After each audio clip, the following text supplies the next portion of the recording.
জাটকা ইলিশ ধরায় নিষেধাজ্ঞা চললেও পটুয়াখালীতে তা মানা হচ্ছে না। অবাধে চলছে জাটকা ধরা ও বিক্রি। স্থানীয়রা জানায়, কাগজে কলমে নিষেধাজ্ঞা থাকলেও মাঠ পর্যায়ে তা কার্যকর করা হয়নি। আইন প্রয়োগে শিথিলতা ও পর্যাপ্ত নজরদারির অভাবে জেলেরা নির্বিঘ্নে জাটকা শিকার করছে। এতে হুমকির মুখে পড়ছে ইলিশের উৎপাদন ও প্রজনন প্রক্রিয়া।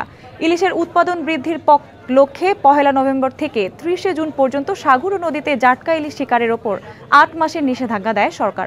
নিষেধাজ্ঞার এ সময়ে 10 ইঞ্চির থেকে ছোট জাটকা ধরা, ক্রয় বিক্রয়, পরিবহন, বিনিময় ও মজুত দণ্ডনীয় অপরাধ।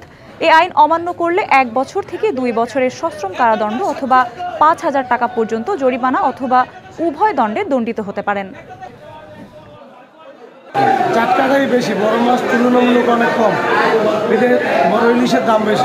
মাছ লাগালের বাইরে 3-4 কেজি ওজনের কোরালের কেজি 900-950। জাটকা ইলিশ শিকারে নিষেধাজ্ঞা থাকলেও পটুয়াখালীতে তা মানা হচ্ছে না। বাজারে দেদারসে চলছে কেনাবেচা। এ নিয়ে আরও জানাতে পটুয়াখালী থেকে সরাসরি যুক্ত হচ্ছেন সহকর্মী মহিবুল্লাহ চৌধুরী। মহিবুল্লাহ, নিষেধাজ্ঞা থাকার পরেও কিভাবে জাটকা ধরা ও বিক্রি চলছে, এ ব্যাপারে প্রশাসনের ভূমিকা কি জানাবেন?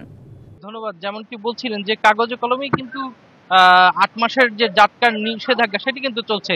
এটির বাস্তবিক প্রমাণ আমরা পেয়েছি। আমরা বর্তমানে রয়েছি পটুয়াখালীর শহরের নিউ মার্কেট বাজারে, মাছ বাজারে রয়েছি। পটুয়াখালী শহরের নিউ মার্কেটের মাছ বাজারের চিত্র কিন্তু এটি বর্তমানে বিরাজমান রয়েছে।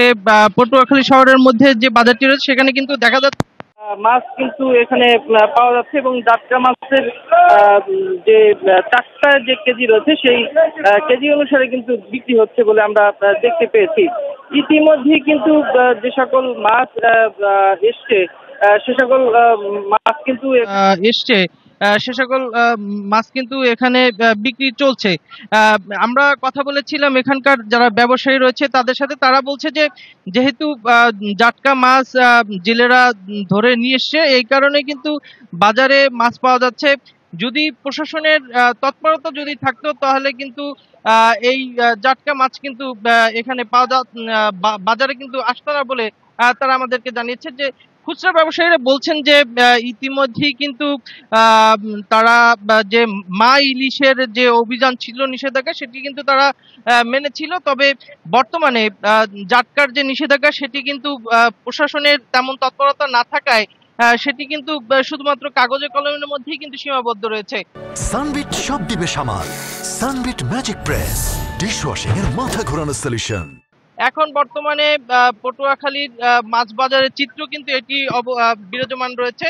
আমরা কথা বলেছিলাম পটুয়াখালীর যে মৎস্য কর্মকর্তা তার সাথে। তিনি আমাদেরকে যেমনটি জানিয়েছে যে সম্প্রতি মা ইলিশ ধরার যে নিষেধাজ্ঞা সেটি কিন্তু সমাপ্ত হয়েছে, যার ফলে প্রশাসনের যারা কর্মকর্তারা, মাঠ পর্যায়ের কর্মকর্তারা যারা ছিলেন তারা কিন্তু ইতিমধ্যেই কিন্তু তারা বিভিন্ন ছুটির মধ্যে রয়েছেন, যার ফলে এখানকার যে যে জাটকার যে অভিযান সেটি কিন্তু এখন শুরু হলো। 1 তারিখ থেকে জাটকা অভিযান শুরু হলো। সেটি কিন্তু মাঠ পর্যায়ে সেটি কিন্তু মাছ বাজারে কিন্তু সেটি কিন্তু পালন হচ্ছে না। আমরা একজন বিক্রেতার সাথে একটু কথা বলতে চাচ্ছি। আপনি একটু জানাবেন যে জাটকা কত করে বিক্রি করছেন এবং জাটকা তো এখন হচ্ছে ক্রয় বিক্রয় নিষিদ্ধ।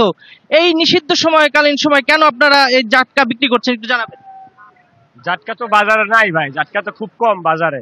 জাটকা ভবিষ্যৎ 2-1 জনে জানলে পায়, এজন্য নিয়ে আসে, এটা তো বিক্রি করতে হবে। এজন্য আগের থেকে অনেক দাম কম জাটকার। জাটকা তো আগে ছিল 600-700, এখন 400-450 টাকা। তাও গোপনে গোপনে বিক্রি হয়, কিন্তু ওপেনে আর বিক্রি হয় না জাটকা। যে মাছ রয়েছে জাটকা মাছ প্রকাশ্যে বিক্রি করছেন, এটি কেন? প্রকাশ্যে বিক্রি ভাই, এই যে 100 কেজির সাথে 5 কেজি আইলে সেটা কি করবে? সেটা তো ফালাই দেওয়া যাবে না, 5 কেজি তো বিক্রি করতে হবে। ধন্যবাদ। যেমনটি শুনছিলেন, বিক্রেতারা কিন্তু বলছে যে মাছ আসছে বিধায় তারা কিন্তু বিক্রি করছেন। যদি মাছের সরবরাহ না থাকতো তাহলে কিন্তু তারা জাটকা মাছ বিক্রি করতেন না বলে আমাদেরকে জানিয়েছে।